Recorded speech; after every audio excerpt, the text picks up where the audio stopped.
तो जाहिर तौर पे इंडिया गठबंधन का मेयर डिप्टी मेयर बनना था। अब बीजेपी का कार्यकर्ता वहां बदमाशी नहीं करेगा तो और क्या करेगा? अपने सामने नहीं बैठने दिया, सबको भगा दिया। जैसे केवल हमारे वालों को ही वोट पे निशान लगाने नहीं आते, उनके वालों को आता है। चंडीगढ़ में मेयर का चुनाव होना था, जैसे दिल्ली में मेयर का चुनाव होता है।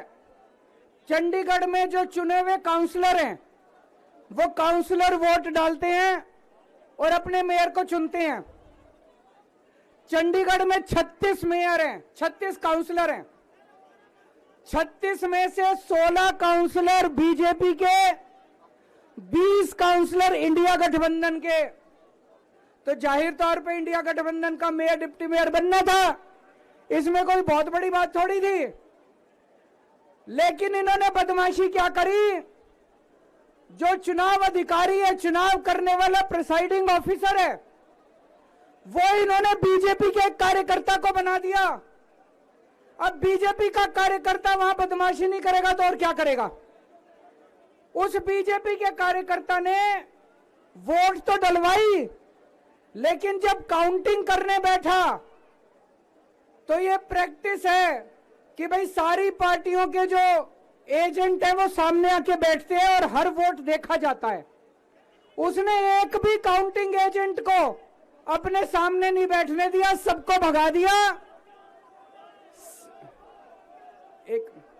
सबको भगा दिया उसने, और उसने खुद ही काउंटिंग करी।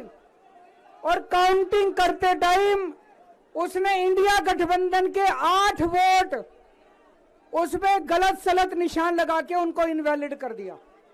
तो हमारे 20 वोट थे, 20 में से 8 इनवैलिड कर दिए, 12 वोट पड़े हमारे, और उनके कहता है 16 वोट पड़े।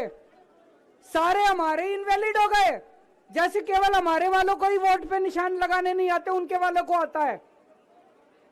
अंदर से एक कर्मचारी ने हमें बताया है कि उनके भी 16 वोट नहीं पड़े थे, उनके 13 ही वोट पड़े थे।